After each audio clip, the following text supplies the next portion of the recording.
रात की तीसरी पहर थी। यमुना किनारे की हवा में एक अजीब सी खामोशी बिछी थी। ऐसी खामोशी जो किसी तूफान से पहले आती है। आसमान में बादल थे, जैसे किसी बहुत पुराने राह को छुपा रहे हों।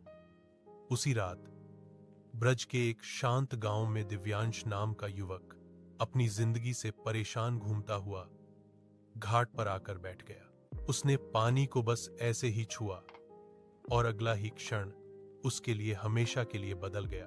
पानी के भीतर से अचानक एक काला शंख उभरा, काला, चमकीला और अजीब सी धड़कन के साथ। उसे छूते ही दिव्यांश के कानों में एक फुसफुसाहट गूंजी, ढूंढ ले मुझे, वरना अंधकार तुझे ढूंढ लेगा। वह घबरा गया, पीछे हट गया। कौन है? पर हवा खामोश रही। अचानक उसके पीछे किसी के कदमों की आहट हुई। वह घूमकर देखता है, कोई नहीं। लेकिन अगला ही पल नीले प्रकाश की हल्की सी लहर हवा में बनी और उसी से उभरकर सामने आ खड़े हुए कान्हा। लेकिन यह कान्हा वैसे शरारती, मुस्कुराते हुए नहीं थे। इनकी आंखों में गंभीरता थी, जैसे किसी बहुत पुराने युद्ध की कहानी हो। उन्होंने कहा, जिसे तूने उठाया है उसे अंधकार का शंख कहते हैं। इसे कोई साधारण मनुष्य नहीं छू सकता। अगर छू लिया है तो समझ ले तू चुना गया है। दिव्यांश का दिल धक धक करने लगा। किस लिए चुना गया हूं? कान्हा धीरे से बोले, एक ऐसे श्राप को रोकने के लिए जो फिर जाग गया है।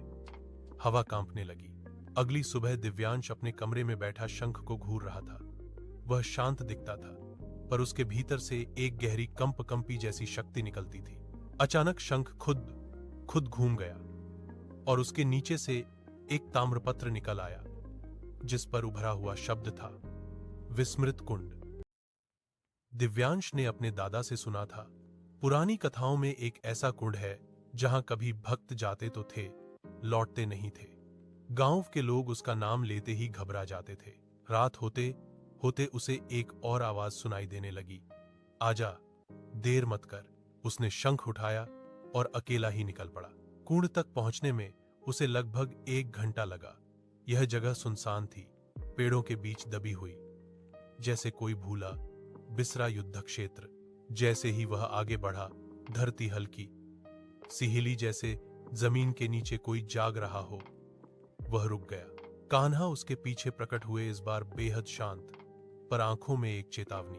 दिव्यांश, यह कुंड साधारण नहीं। इसमें कभी एक अपूर्ण साधक ने तप किया था, राधा नाम जपकर मोक्ष पाने के लिए। पर उसके भीतर इतना अंधकार था कि वह शक्ति उसे प्रकाश नहीं दे सकी।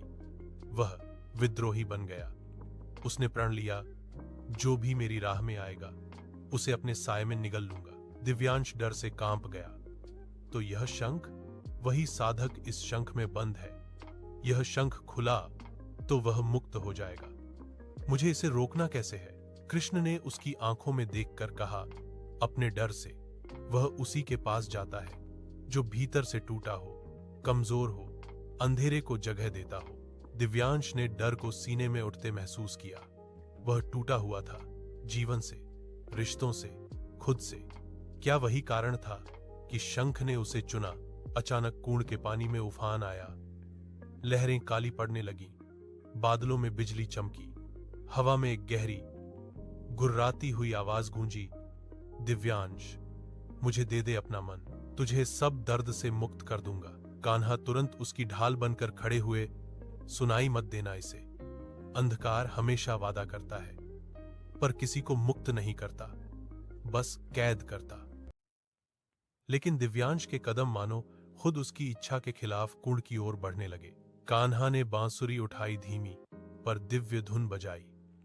धुन ने दिव्यांश के कदम रोक दिए, पर कुंड का अंधेरा और तेज होने लगा। अचानक कुंड से काली धुंध उठी और शंख चमकने लगा। एक गहरी, डरावनी आवाज से, रस्म शुरू हो चुकी है, देर हो गई माधव। दिव्यांश लड़खड़ाकर पीछे गिरा। कान्हा गंभीर हो गए। दिव्यांश, बस एक ही तरीका है, शंख को यमुना की सबसे स्वच्छ धारा में पहुंचाना, तभी यह बंद रहेगा। पर रास्ता तू देखेगा, मैं नहीं दिखाऊंगा। यह तेरी परीक्षा है। कृष्ण धीरे धीरे प्रकाश बनकर विलीन हो गए। दिव्यांश अकेला रह गया और काली धुंध उसके चारों तरफ मंडराने लगी। वह भागा जंगलों में, पत्थरों पर, रात के अंधेरे में। शंख की धड़कन तेज होती जा रही थी, जैसे भीतर कोई जोर जोर से छटपटा रहा हो। कई बार उसे लगा कि कोई पीछे आ रहा है। कभी पेड़ कांप जाते, कभी छाया उसका नाम पुकारती, दिव्यांश। कभी जमीन में दरारें खुलने लगती। वह ठोकर खाकर गिरा, माथे से खून बहने लगा, लेकिन दौड़ता रहा, क्योंकि एक बात उसने कृष्ण की आंखों से समझ ली थी, अगर वह रुक गया तो अंधकार जीत जाएगा। जंगल खत्म हुआ। उसके सामने यमुना की एक बिल्कुल साफ, चांदी जैसी चमकती धारा बह रही थी। शायद वही दिव्य बिंदु जिसका जिक्र कृष्ण ने किया था। जैसे ही वह आगे बढ़ा, धरती में कंपन हुआ। काली धुंध जमीन से उठकर विशाल आकृति में बदलने लगी।